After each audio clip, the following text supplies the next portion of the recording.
From Silicon Design to Human Health, a personal reflection on study, work, illness, and purpose. Number 1489, VPT Sharp 050, January 1, 2026. Gerald C. EclaireMD Foundation.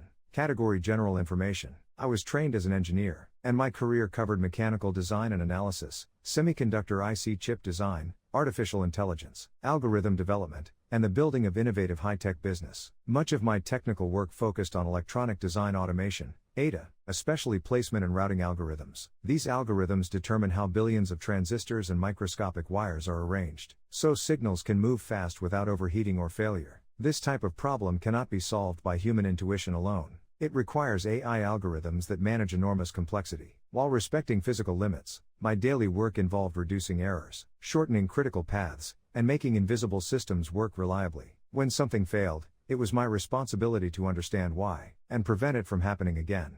Before my 12 years working in semiconductor applications during 1991 through 2002, I developed an idea in 1983, together with a linguistics professor at Stanford University that was similar in concept to today's ChatGPT-style commercial AI software. At that time, however, computing capacity and system capability were far too limited. The computing power available around 1980 simply could not support large-scale language processing like 2020. Nevertheless, I remain proud of that early idea from 1983, which anticipated today's commercial AI applications by 4 decades. That way of thinking shaped how I approached almost everything. But for many years, I did not realize that the same habits were also shaping my health. For more than 4 decades, I lived under continuous pressure. My health journey moved from obesity through diabetes and eventually to 9 life-threatening mortality disease events. During my working years, deadlines were constant, financial responsibility was heavy, and legal conflicts and high-stakes decisions rarely stopped. From the outside, this life looked productive and successful.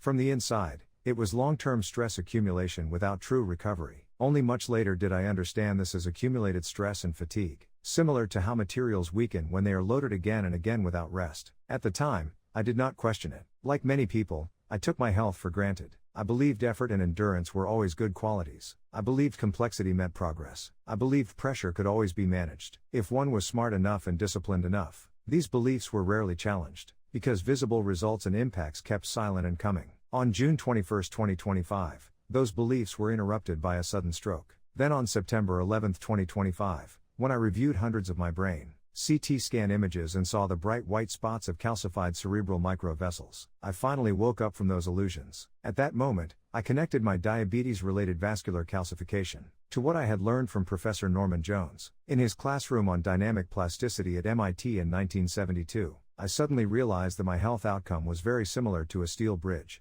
carrying heavy truck traffic every day and eventually collapsing after an earthquake. My stroke was caused by diabetes, weakened brain blood vessels exposed to a single episode of acute hypertension. At 175 millimeters of mercury around noon on June 21, 2025, this blood pressure spike acted like an earthquake, triggering the rupture of a blood vessel in the pontine region, a location associated with an approximately 70% to 80% mortality rate. In medicine, a stroke is usually described as damage or loss. From my own observation, it was also a forced reset. My body weakened, but my mind, more precisely, my neurons and neural pathways, reorganized. Some abilities became slower. I lost portions of memory due to post-stroke seizures. At the same time, other abilities became clearer. The most noticeable change was my cognitive improvement, particularly in pattern recognition. I could see relationships more quickly, with less mental noise and less internal distraction, without relying on complicated and detailed numerical calculations. This change did not feel mystical. It felt practical.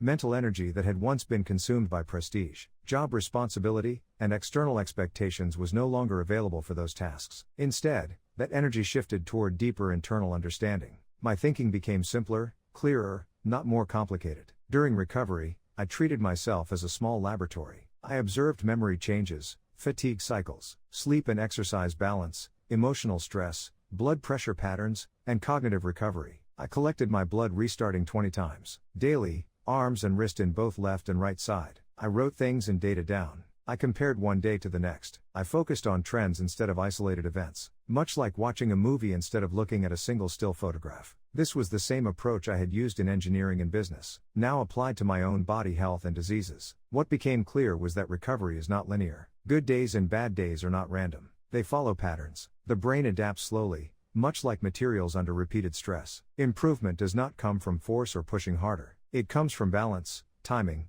and allowing the system to adjust. In 2025, I wrote 292 medical research papers. The number itself is not important. What mattered was why it happened. The work was not scattered or random. It was focused. Many ideas I had studied for years finally connected. In simple engineering terms, 2025 was not noise. It was resonance. Long prepared ideas aligned and reinforced each other. My research papers describe disease as a process that develops over time, accumulates internal damage, and sometimes fails suddenly. This is true for river flows, air flows, machine bending, building damaging, and human organ collapsing. I tried to explain these ideas using plain language, so patients and families could understand what is happening inside their bodies, not just hear lab numbers repeated by clinicians. Many ideas stopped being static numbers and became motion pictures in my mind. I could see disease progression like a movie, not a snapshot. This helped explain why good test results today do not erase damage from the past, and why small daily bad lifestyle habits and stresses matter more than occasional extreme events. I also included honest observations from my own stroke recovery from July through December 2025, because these lived details are often missing from textbooks and clinical studies. Over time,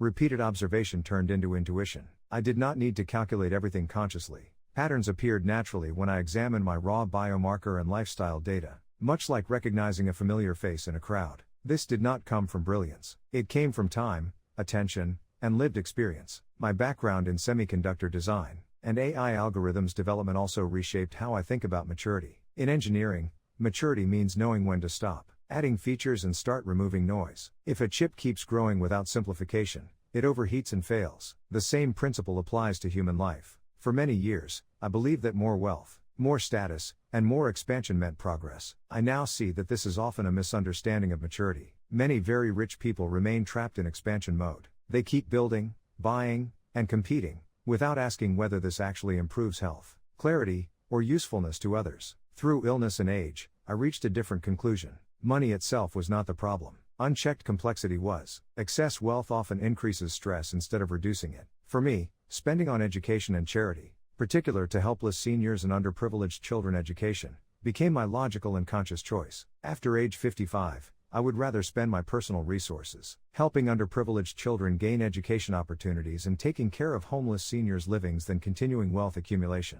That only adds pressure and distraction. Continuous, lifelong education creates long-term signal. Excess accumulation of non-essential worries and stresses often creates noise. The year of 2025 also clarified my motivation. Earlier in life, I wrote to lead organizations, increase investments, solve business problems, or support financial goals. Later, I wrote to understand disease and health mechanisms. In 2025, I wrote to learn more clearly, preserve what I had learned, and help others while time allows. After my recent stroke, I also fully realized that I am not immortal. My remaining time is limited, yet there are still many things I wish to do. This shift surprised me. I learned that purpose works better than ambition. Purpose simplifies thinking. It removes unnecessary worry and pressure. Ambition asks how something will be judged. Purpose asks whether it has value and is useful. That difference matters when time and energy are limited. I also learned that crisis does not always slow meaningful work. Sometimes it accelerates it. My stroke forced me to release decades of accumulated complexity. What remained was simpler, clearer, and more focused. That clarity made work easier, not harder. Another lesson involves statistical averages. Much of medicine relies on population averages and short observation windows. These tools are useful, but they often miss how disease actually develops in a real person over time. Long-term self-observation showed me how small daily stresses accumulate, how recovery unfolds in phases, and how warning signs appear long before end-stage failure, how a fluid flow turns into a solid structural collapse or health failure. My medical research work does not replace doctors' contributions or medicine needs. It complements them. It helps explain why two people with similar test results can experience very different outcomes, and why listening to the body over time matters. I do not plan to repeat the same research output in the future. I do not need to. The foundation is now written down. What remains is refinement, application, and sharing what is useful. Some ideas will expand, others will simplify, some may quietly fade away. That feels appropriate. I never measure my progress by volume. I measure it by clarity and usefulness. If a single explanation helps someone recognize an early warning sign, avoid unnecessary suffering, or approach illness with more understanding, then this work has done what it was meant to do. This journey also changed how I see aging. Aging is often described only as decline. My experience showed something more balanced. Physical capacity may decrease, but insight can still grow like my improved cognition and sharper pattern recognition capability. Purpose can become clearer. Aging does not have to mean confusion or loss of meaning. I do not see this work as a legacy, I see it as a record. I see my written papers as an useful archive. It documents what one person learned by paying close attention over a long time. Others may find parts of it useful, others may not. That is fine. What matters is honesty, clarity, and the willingness to look carefully at both success and failure, healthy and sickness. If this experience helps someone pause earlier, simplify life, take warning signs seriously, or treat recovery with patience and knowledge instead of force, then it has value. That is enough for me. Disclaimer: I write this article not for fame, but to share what I have learned so others can understand health, prevent disease, and live better lives. This content is provided for educational reference only, and does not constitute medical advice. No doctor-patient relationship is created. You may share this article freely, but it must not be altered, edited, or republished as your own. All intellectual property rights and copyrights belong to the author. Gerald C.